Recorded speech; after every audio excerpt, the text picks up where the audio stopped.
Yeah, it feels great. Honestly, it's really good to be back. Just walking in the room and feeling the energy of the walls again, and just being in the dressing room, remembering what we did in that first year. So it's exciting to be back, and I'm looking forward to it. That first year, obviously, a very special one. Now, 4 years later, how do you still draw from that experience, that Kelly Cup championship, and bring that to the table now in your new player development role? I think the most important thing we had back then was the culture we had in the room. The players. We had a lot of guys come in and out, but we set a certain standard of what we expect out of guys. How to work, how to enjoy it, and everybody that came in kind of knew what to expect. We had good leadership with James Melendi, and you look at the last couple of years with the guys like Todd Skirving, and those guys were able to carry that forward, and that's what we look to carry forward again this year. So, what do you look to bring to the table now in player development in terms of your own touch, your own style of play, and bringing that to the ice? Yeah, a lot of it's just going to be getting to know these guys, getting to know their personalities, getting to know how they tick and what they're looking for, and trying to maximize who they are. We got to let them be them, and just try to make them better players on and off the ice. I think when you look back at experience, I started in the East Coast League, played at all different levels, and come back full circle to play here. So I think I can relate to these guys and the situations they're in. I'm sure some of them won't be happy about being here, but I think that's important in hockey to, have a bit of that, to be pissed off a little bit that you're maybe not where you want to be, and use that energy to work a little bit harder to get to the next level and what you want to do. And there's going to be a lot of things to work on, and then ultimately it's about our team. It's who we're going to be, and while they're here, they're going to be a part of this group, and we're gonna win games. That's just the way it's going to be. So, since I dropped the ball last time, and I'll put you on the spot, what's your relationship like with head coach Matt Cook?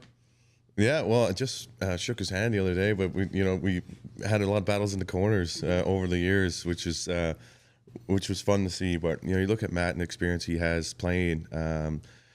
These players are going to be very lucky to have a guy like him leading them, and everything that he's been through. He's won a Stanley Cup. He's won on different levels. He's played with some really great leaders, and so he has a lot of that information and experience that he can pass on. And just here in the last couple of days, you can see the energy he has and the excitement that he has to be here in this role, and I know he's going to have a lot of success in it.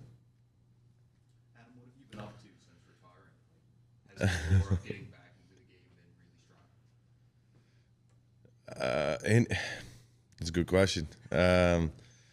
When COVID hit, I have two kids now. I have a 3-year-old and a 4-month-old. So kind of when COVID hit, and kids came, and kind of the recoil of retiring, I needed time to, and I took the time just to be a dad, and just to be at home, and kind of like everybody else, we're stuck at home for a long time, and you kind of go through the merry-go-round of ups and downs, and where you're at mentally with wanting to come back.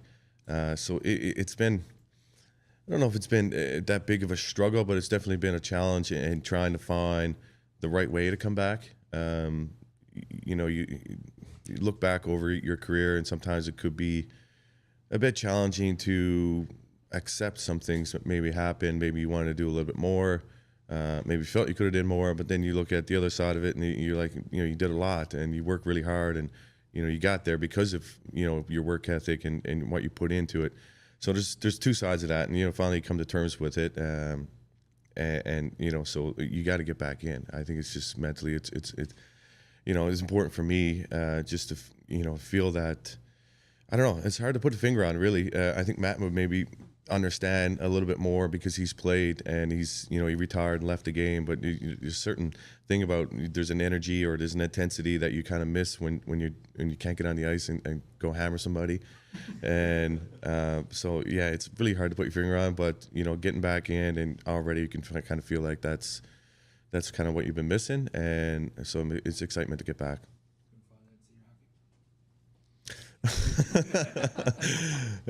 No, couldn't find that in senior hockey. No. Did you ever see yourself as a coach, during your playing career or even after? Uh,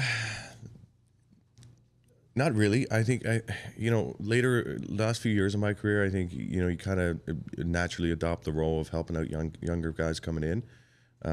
It's because what I had when I was first couple of years, the older guys really took you under the wing and just taught you, and I learned more about life away from the rink from those older guys. So I think that was probably something I tried to help out younger kids with. And you look at the way the game is going now, and some of these kids, and life has really changed for everybody, especially for these young hockey players coming in.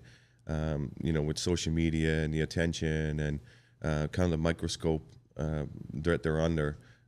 So naturally, you kind of just feel like you have experience and you can help. And I think it's more helpful. I think it goes both ways too, right? Like this is going to be good for me as much as it's as much as I can help kids. This is going to be also a really good thing for me to be able to do this. For my own mental strength.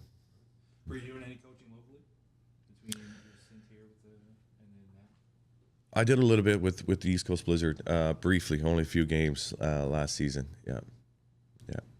How much work do you and Matt have to do now to get this team ready to hit the ice stand? It's a very good question. There's going to be an endless amount of work. You look at the schedule and we're, next Friday. So there's going to be a lot of work to get up to speed. Nothing we can't handle, but there's going to be a lot of things. First thing is about getting our lineup shored up and making sure guys know a system and not overload them too much that way. But, there's a lot of work to get done here in the next couple of weeks. And, we'll get ready for it, and we'll take things as they come, get through that first weekend and keep moving on. A lot of toughness behind the Newfoundland Growlers bench, and this team has often been one of speed and skill, but like Coach Cook said, the game has changed a lot over the last number of years from both of your playing days. So how do you kind of take that toughness that fans know you both for and bring that to the Newfoundland Growlers, but still, adapting with where the game is at today? Yeah, it does. It is. You're right, because toughness nowadays is a lot different than when we play. Like, it's not just about fighting. Team toughness, I think now is more related to just being on the body and everybody kind of doing their part. Just finishing hits. The game has changed, and where it's transitional, it's structural.